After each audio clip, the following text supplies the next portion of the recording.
To block any future calls of this nature, dial 7 now. To accept this call, press 5 now. To decline this call, hang up. Thank you. Good morning, good morning. Good morning, good morning. How you doing, Mr. Hoffman? Yes. I've been concerned about you folks, wondering how you were doing. I heard that there was flooding down there, and I was wondering if you were in it or not, and it had me concerned. It's good to hear you. I tried to get through a couple of times, and that added to the worry that maybe there was problems there with you. So no, it's good to hear you. I appreciate it. We're not in the flooding, and the best times I do try to answer the phone at all times, but it usually early in the mornings or in the evenings is the best times. But we love to hear your voice, and I'm glad to hear your. I always hesitate to ask how you're doing when you're unjustly incarcerated, because I can't imagine you're ever doing really well being stuck in a hellhole, but you do have the Lord, you know. Yeah, well, I have this tradition anyway, that we always do better than they like us to do, so. Right, good. right.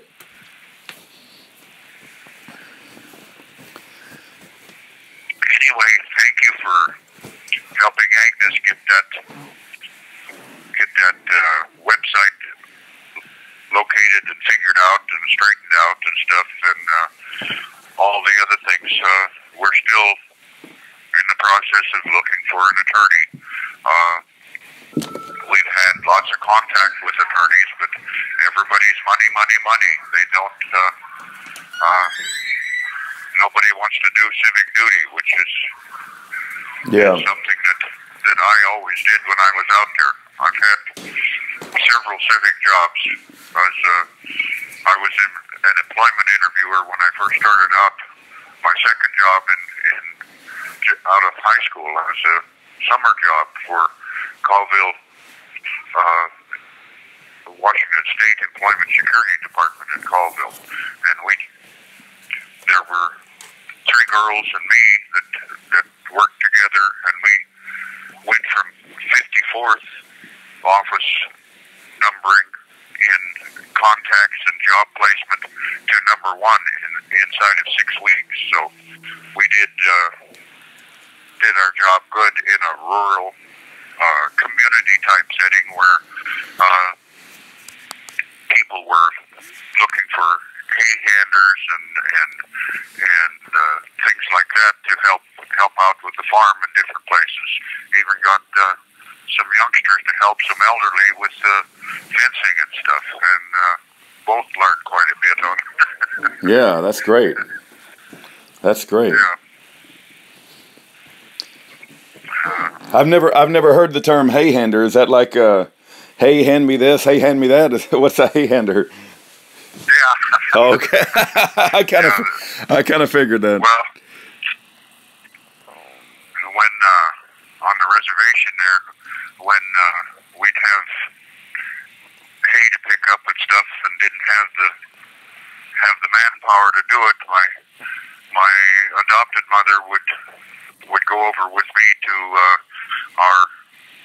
my true relative's place, but the thing is, everybody's a relative on a reservation, one way or another. Everybody is relative, but she'd tell each one of them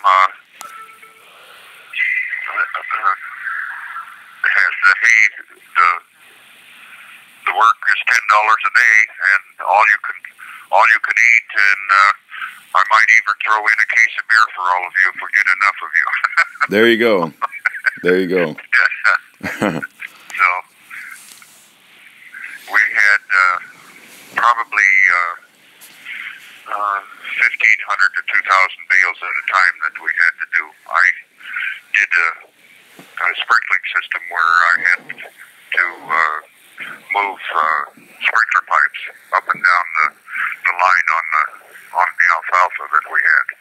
We had about 17, 18 acres that produced all of that hay for 40, 50 head of cows.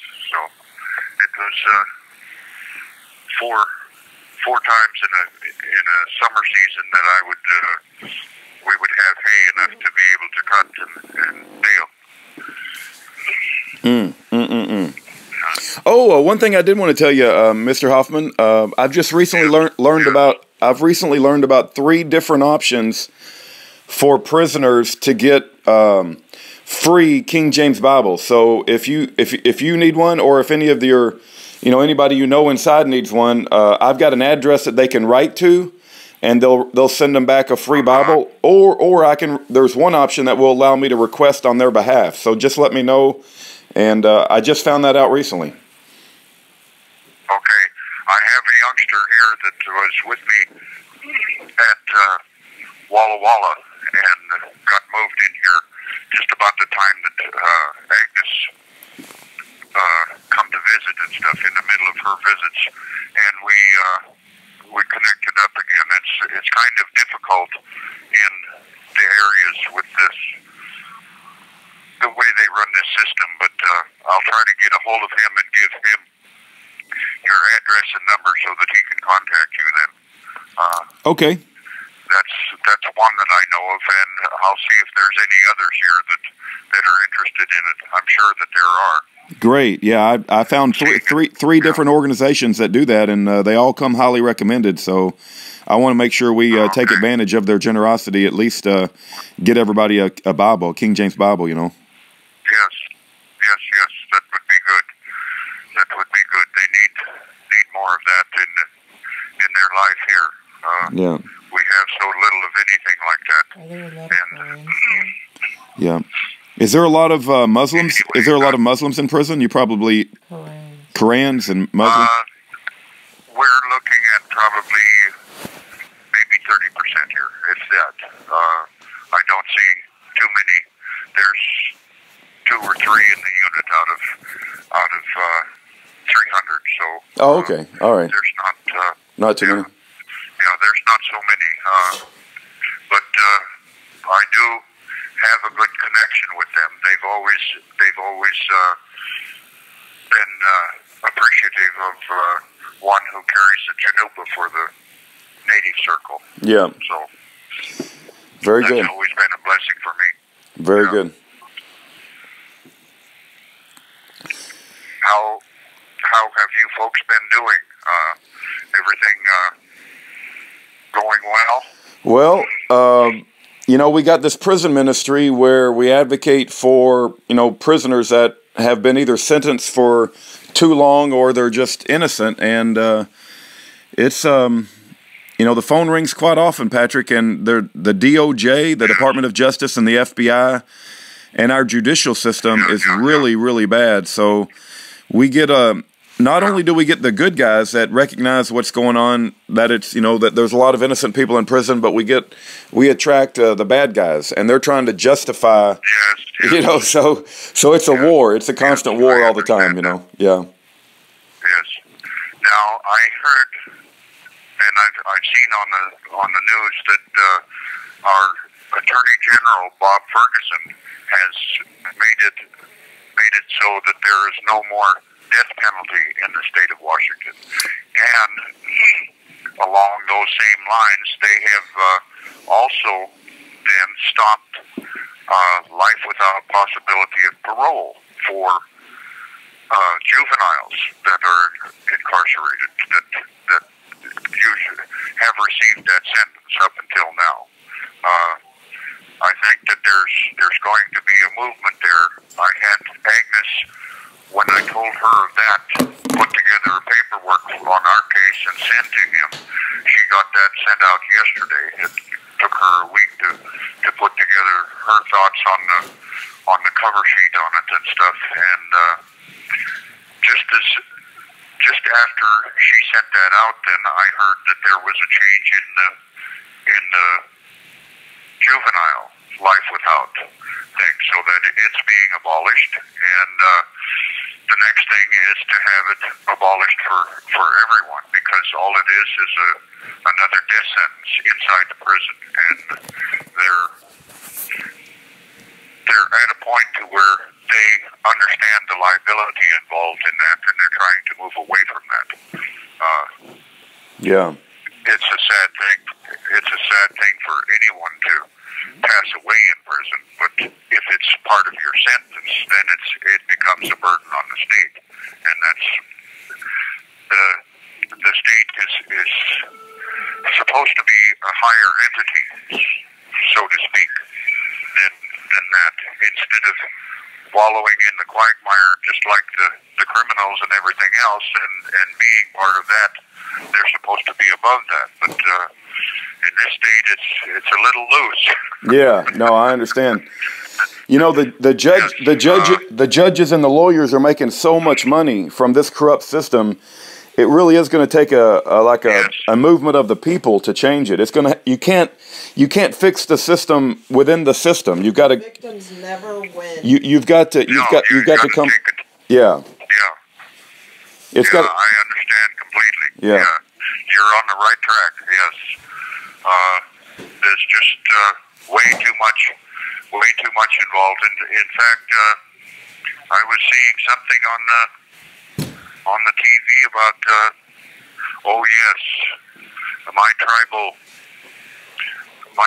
people had a piece in the tribal paper there about this child welfare care adoption thing in Texas, where Texas judge had overturned the findings of several other courts to remove the determination that it's better to have a child raised in his own culture and background and stuff with either family or friends or relatives or something like that, rather than to be placed in a foster home in the city or something like that. And there's been a group in the United States that's been trying to abolish that and make it so that we lose, as children and stuff, lose our ability to understand who we are and where we're from. And it was quite a blow to me, because the next step then is to take away our sovereignty and make it so that whatever is done on the reservations is automatically overseen by this type of a group, and not the tribal judges in court and stuff. So it was quite a shocking thing, especially after going through litigation to have our hunting lands be reinstated in Canada, and to have Ninth Circuit Court judge validate our statement that a mining concern on the Columbia River in Canada had put toxic waste in the Columbia River for years, and it killed off the fish and harmed the wildlife and harmed the area and stuff. It's just we're making strides, and then all of a sudden we get a big backstep like that. So I don't know. Yeah. Nothing I can do because I'm still fighting for my own freedom. Right. You know, I think that the number one, there's the first two things I would do if the Lord made me king, and I know that ain't going to happen, but I'm just thinking, is I would get rid of the Federal Reserve, where they can stop making pretend money, and I would get rid of all the judges and the lawyers have to go. The judges and the lawyers have ruined the world. They've just ruined the world. Yes.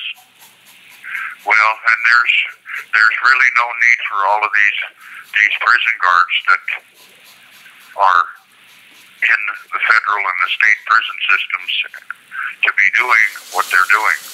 I mean, yes, there is a need for prisons and stuff, but the way they're going about it and stuff is behavioral modification on a world-class level. That's just like Guantanamo. They aren't waterboarding, but they're doing other things that are just as difficult, just as harmful. I gave you examples of what they were doing here, and because I did over the phone why their I&I system had picked it up, and they've kind of stepped back a little bit because I had wrote a kite to the associate superintendent telling them that this and this and this were going on, and it was a betrayal to the prisoners that were trying to do the right thing, and so that if they didn't show up for their job and went to a visit, that visits are not required, but they've got it so that it is here. If you miss a visit, you get a write-up. So they were saying to the people that were working there, if you go to work and miss your visit, you get a write-up also. You can't have it both ways, and that's a telling thing that these people are out of control, and you can't have that. Right. Yeah, I never got a response out of it other than just the kite returned to me unanswered. But that's telling also that they know that what they're doing is not right and it needs to be fixed. But they're not the ones that are trying to fix it. And it's like you say, it can't be fixed from the inside. It's got to be fixed from the outside. Right. They have to come under state law again and have to validate every monetary request that they do, and have to validate every request that they have for a change in the sentencing structure for each individual under their authority, and they don't do that. This infraction hearings and stuff is a kangaroo court in progress. Every unit has an infractions hearings officer, and you step over a line and they write you up, and you give somebody something that they need, like a package of milk or a package of cereal that we get off the line that are given to us, and they write you up. And it's not only a minor infraction, sometimes it's a major infraction, because it's what they use to try to control people. You get a major infraction in this camp and you go to the hole.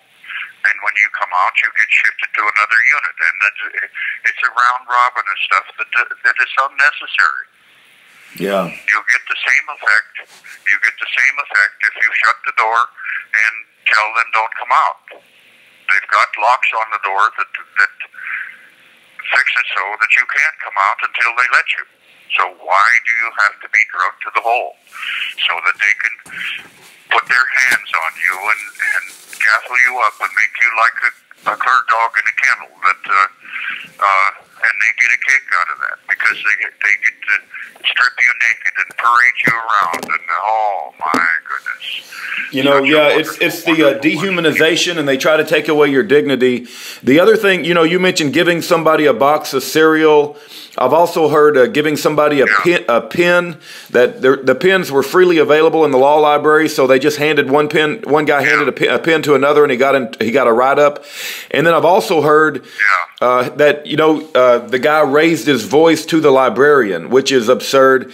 And so they write you up for these small things, and then you end up getting all these huge penalties, you know? Yeah. And there's the state of Washington law states that the only one that can change your sentencing structure is the sentencing court that you come from. And they don't want to do that because then they've got paperwork and they have to justify everything that they do. You have 60 seconds remaining. When they have the kangaroo court system with the infractions hearings and stuff, they can make out whatever they want and they find you guilty of whatever you want. They've got over 800 rules that they can use against you. So no matter what you do, even in trying to argue your case effectively, you're wrong because you're arguing. Right. They want you to show remorse and be submissive, but if you don't have that attitude, you then have 30 seconds remaining. You become a target. You become a target. Yeah. Well, you take care of you. I'll call you again soon. Okay. You have a good day. You too, Patrick. We love you. We're praying for you. Yeah. Bye-bye for now. Bye-bye. All right. Bye-bye. God bless.